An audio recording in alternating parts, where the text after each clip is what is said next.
wanting to rock out with the Gibson Garage. To reach a sales associate, press 1 or say sales. To schedule a virtual...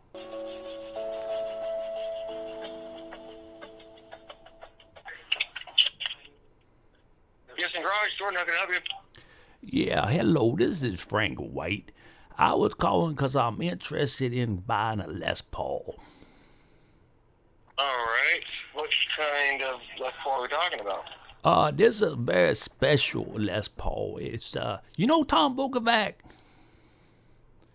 Name sounds familiar, I'm not sure. Yeah, he's a Nashville session player named Tom Bukovac. You know him?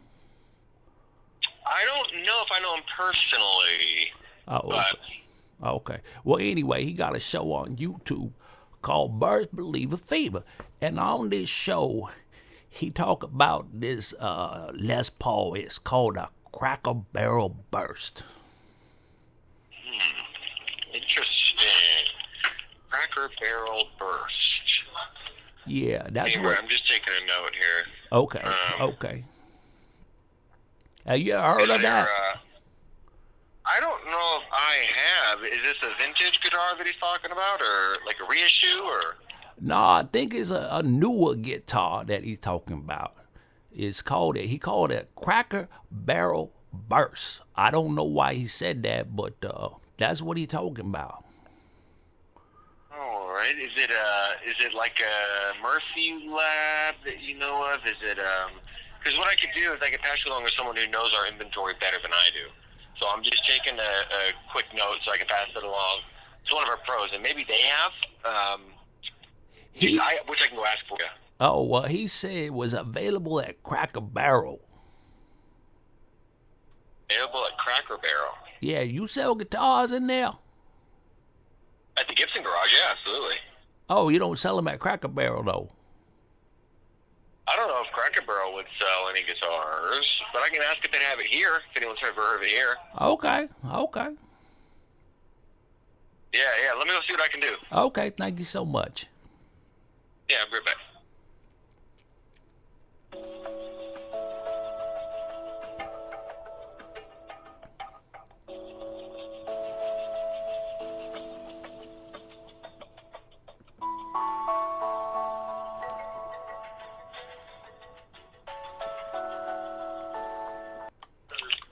All right, are you still with me here? Yes, sir. Yes, I am.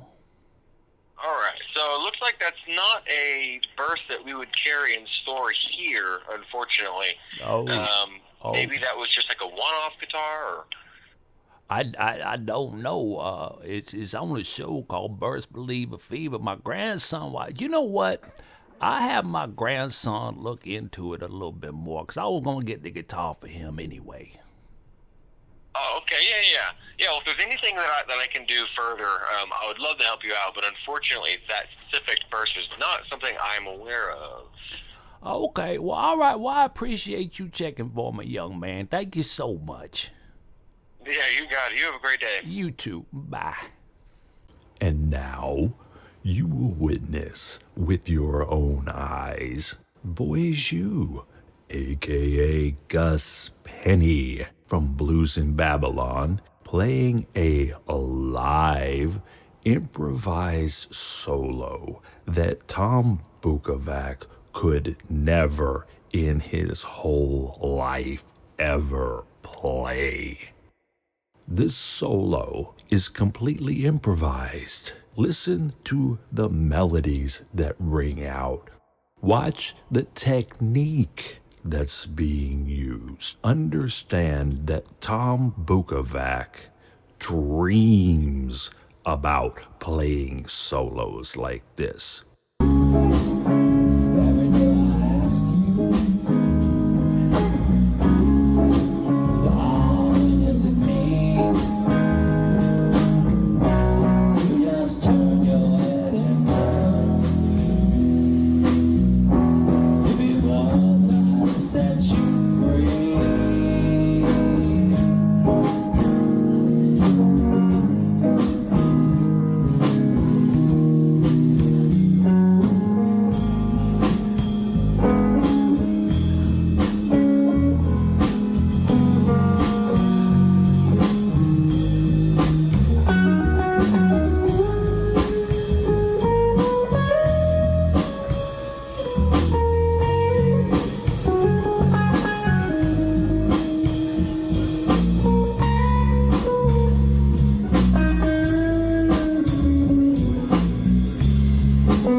What's up, guys? How's it going?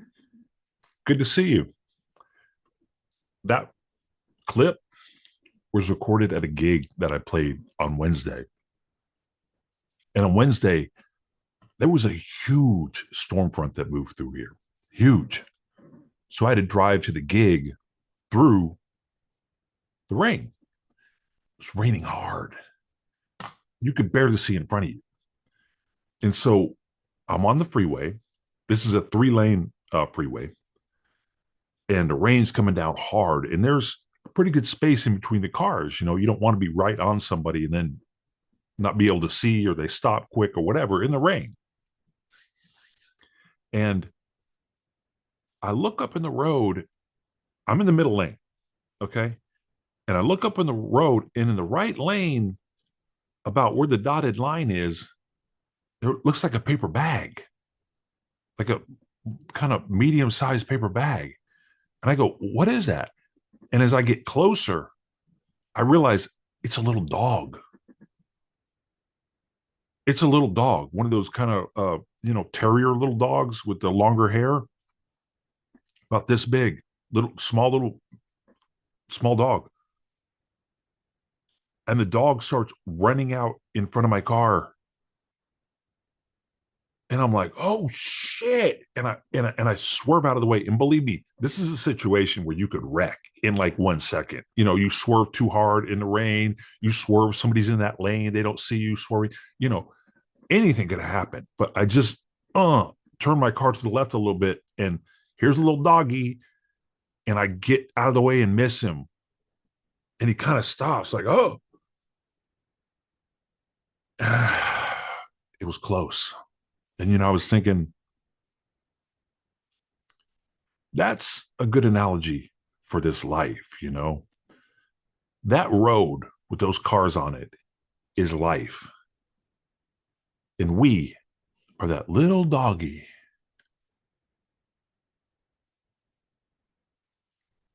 So anyway, man, Chicago Music Exchange has a burst for $350,000, $355,000. So Emerald City Guitar says, you know what? Hold my beer. Hold my beer. We have a guitar that is $495,000. $495,000, guys. $500,000 for this burst. I mean, this is where it starts getting a little out of control. $355,000, that's already ridiculous. $500,000 for an old, beat up, not even good sounding guitar. Now, I put out a video called The Mental Gymnastics Needed to Think a Tone Pot is Magic. What are the mental gymnastics needed to make you think that a guitar is worth $495,000? That's before tax. Tax on this in my area would be like another 45 grand. Okay, so you're talking like well over 500 grand. Okay, now there's a guy there. I also did a video on this guy. His name's Tyler Geske. I don't know how you say his name. He's their head luthier and burst expert. This guy's a kid. He's a kid. So what you're seeing now is you're seeing these kids, these young kids that are just spewing out these lies on the Les Paul. Now you see, this is why I'm standing up now, because I'm praying I can get through with some of these younger guys and they can see through the delirium to try to understand this guitar ain't that great. Okay. I'm saying it's a good guitar. It's a fine guitar. There's nothing wrong with it, but it's not the best guitar ever made.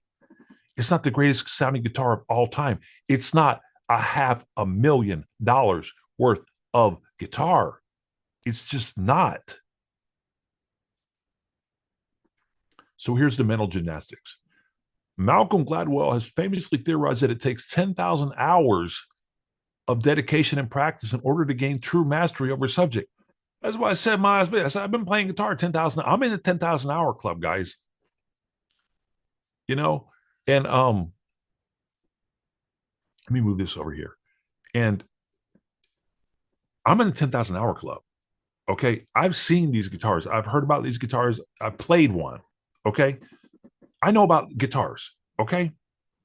And you know, it's interesting. People are like, well, you played 10,000 hours. You ain't that good. And now, I'm not comparing myself to Angus Young. Okay. Angus Young has played 10,000 hours. You don't see Angus Young playing Eric Johnson riffs. You don't see Angus Young playing Alan Holdsworth.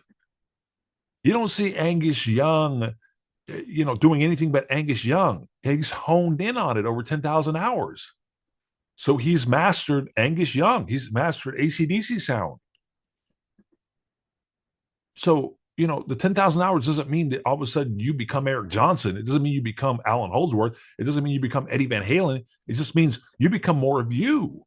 You do what you do, and you do it well. So anyway, it's interesting that he mentioned this after I mentioned I've been playing 10,000 hours. But anyway, so he talks about these things that you talk about with the guitar. Sustain for days. Classic PAF tone. These descriptions convey no meaningful information. Sustain for days contains no meaningful information. So when I'm talking to you and I say, well, this guitar has sustain for days, has great sustain, that's not meaningful to you? Of course it's meaningful. Meaningful to everybody. Anyway. So here he goes. We have to acknowledge some uncomfortable truths. See, I'm getting through to these people. I'm finally getting through to these people because even they, who I've done some videos on, have to now admit not all bursts are great guitars. Not all bursts are great guitars. Yeah, no kidding, dude. No kidding. That's what I've been saying. So now imagine you pay $355,000 for one of these not so great bursts. Imagine that. You're paying 355 grand for a burst. It's not that great. A good one's 500 grand. So you're getting a deal. Why am I getting a deal? It's not that great. Then why would I pay 355 grand for it? That makes no sense. So then he goes on to say, even a slightly below average burst will still be objectively much better than virtually any Gibson produced in the post CMI years. Okay, CMI, Chicago Music Instruments, bought the company in the 40s, I think. They were a corporation in control of Gibson when Gibson was making these Golden Era Les Pauls. They sold the company or got taken over in like 68, and then they had left the whole thing by 74. So post CMI could be 74. You could look at it as 68, but 74 for sure. So 74 on, this guy's claiming that objectively, no other guitar produced by Gibson, none have been as good as in the Golden Era. Wrong. Absolutely 100% wrong. I like the way he uses the word objectively, though, because we can objectively look at this. What that means is, I'm sure you know, but your car, your air conditioner is broke, right? That's objective. Now I go, man, your air conditioner is broke in your car. And you go, well, I like that. I don't use an air conditioner. I don't like air conditioning. So I like that. That's subjective. But I say, well, hey, look, dude, objectively, though, you have to admit your air conditioner is broke, right? Yeah, it's broke. It doesn't work. That's subjective. When your air conditioning in your car doesn't work, it's objective that it doesn't work. It's subjective whether or not you want to live with that, right? Subjective, I like it like that. I don't like air conditioning. Okay, great. Granted, check. Got it. Now, objectively on the Golden Era Les Paul, objectively now, it doesn't stay in tune. Objectively, it doesn't stay in tune. The ABR1 bridge and the scale link made it so that you could not adjust the saddle piece far enough to intonate it correctly. Okay, Tyler? Guy who wrote this, Tyler? Your $495,000 bridge right here, the saddle pieces with the scale of the neck, the saddle pieces can't move far enough to actually get your guitar in tune, intonated correctly. It doesn't stay in tune. You can't get it intonated correctly. So now, objectively, ask a guitar maker, do you want your guitar to be properly intonated, or do you want to make it so you can't ever possibly intonate it? So here's your first choice. Objectively, do you want your guitar to be intonated correctly and made so it can be intonated, or do you objectively want it made so it cannot be intonated? Which one do you want? Objectively. Well, you, as a guitar maker, you'd like to have your guitar be able to be intonated and to play in tune, don't you think? So objectively, there's one point, Tyler, you're wrong on. Okay. Now, objectively, the tuning pegs on the old Les Pauls disintegrate.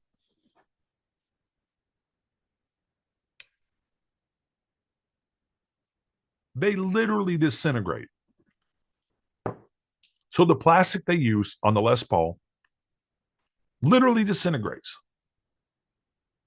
on the Golden Era Les Pauls. Okay, so now ask yourself this. Ask a guitar maker. Now, do you want to make guitars out of a material that disintegrates over time, your tuners, or do you want to make your guitar tuners out of a material that can last 50 to 100 years and it doesn't disintegrate? Objectively, most guitar makers are going to go, well, we'd like tuners that don't disintegrate. And I think most buyers of a guitar would say, yeah, you know what? I'd like to buy a guitar with tuners on it that don't fall apart and disintegrate. That'd be cool. Can I get that? No, you can't get that for $495,000, 500 grand. You get one that does disintegrate. That's what happens to them. That's what happens to all of them. Every single one, every single Golden Era guitar, every single Golden Era Les Paul was made with a certain plastic that disintegrates. Every single one of them. And that's objectively better, because this guy has the nerve to say the burst will still be objectively better than virtually any Gibson. So it will be objectively better to have tuners disintegrate, Tyler. That's what you're saying? Okay. Next thing.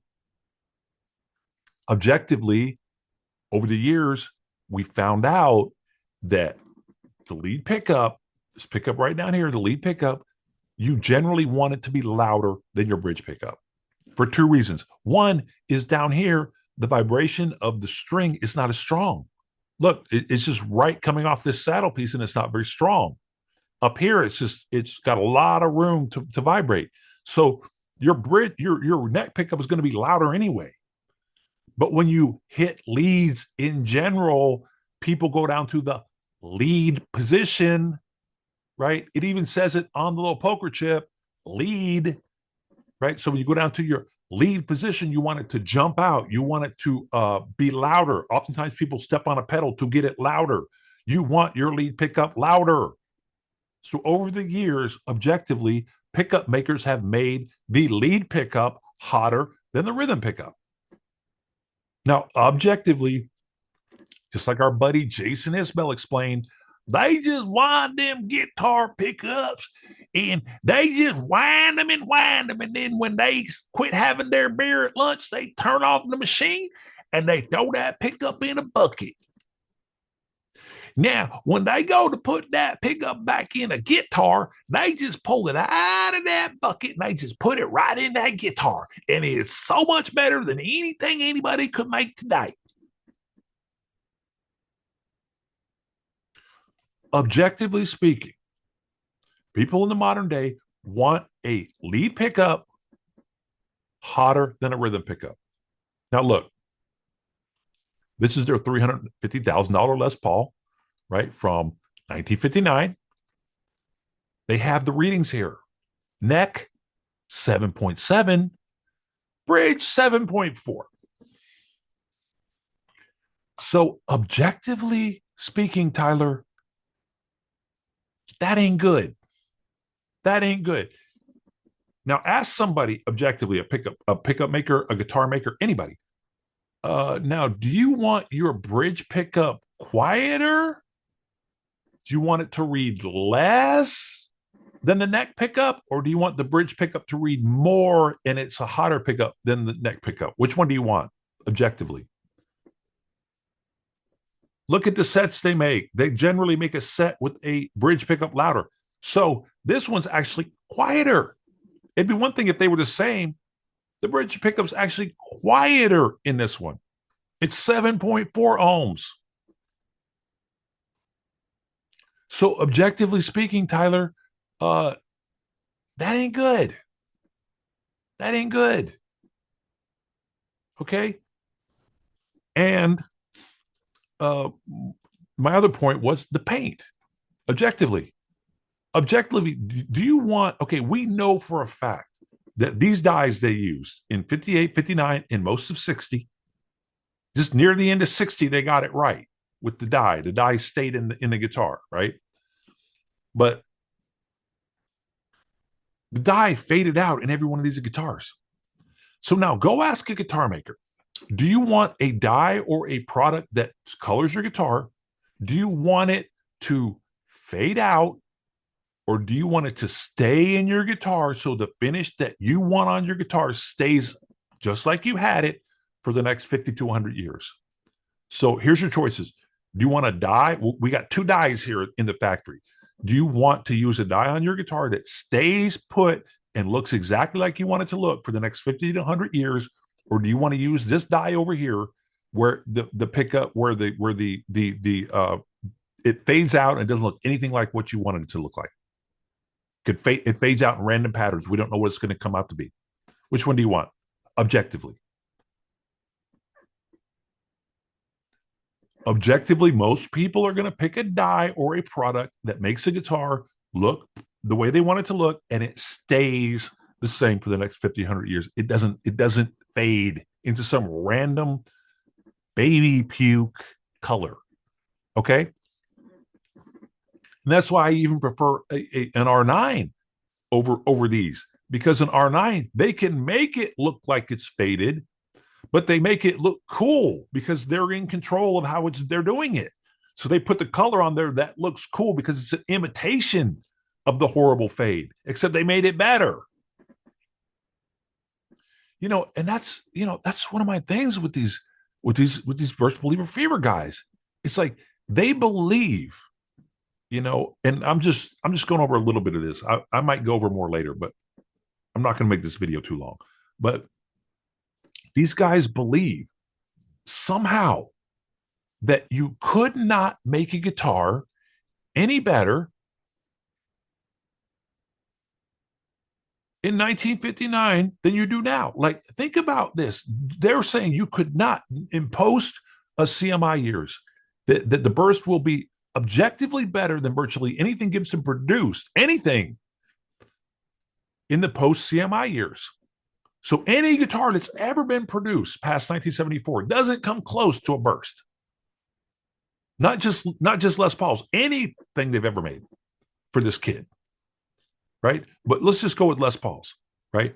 Think about this. Think about if I told you, look, dude, yeah, they made something in 1959 that they have never been able to make better. Like, let's say a TV. 1959 TV. Look, imagine I was telling you this. Oh, they've never made a better TV than they made in 1959. Oh, no, they can't. No. They just can't. They can't do it. They can't make, those 1959 TVs, those are the best TVs ever made. You could never make a TV better than they made it in 1959. Oh, no, you could never do that. You could never make a TV better than they made it in 1959. It would literally be impossible. You just can't do it. That's what the guy's saying. That's what the kid's saying. Kid is saying nothing's ever been produced as good as a 59 Gibson Les Paul. And it's just not true. It's not true. There's almost nothing on the planet that we made in 59 that we can't make better today. Like, literally almost nothing. There might be something. I'm not saying there's not anything. But out of the hundreds of millions of products that have been made since 1959, there may be a handful, a literal handful. And this ain't one of them. Okay, this ain't one of them. And it's objectively provable. Like I said, I'll go over more of this later, but they have the guitar in a sound demo. And this sound demo, the guitar sounds like garbage. Okay, let me help you out. Not only is your 1959 overrated, not only is it overpriced, not only are you wrong in your assumption or your forwarding that nothing's been made better since 1958 objectively, you can hear it. It sounds like garbage. This guitar literally sounds like garbage. Okay, check it out. Listen.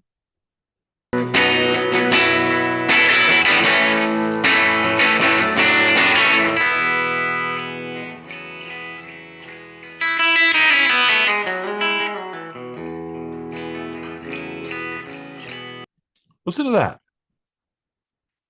Listen to this.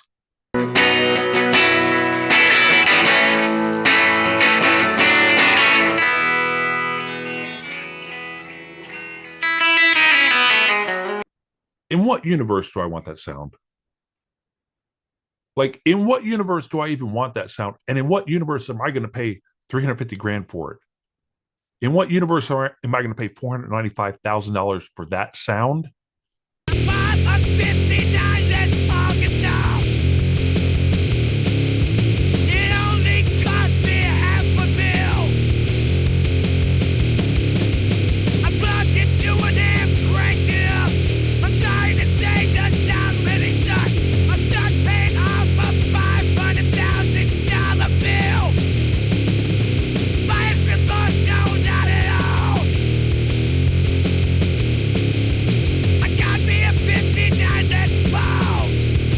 I love Baby Puke.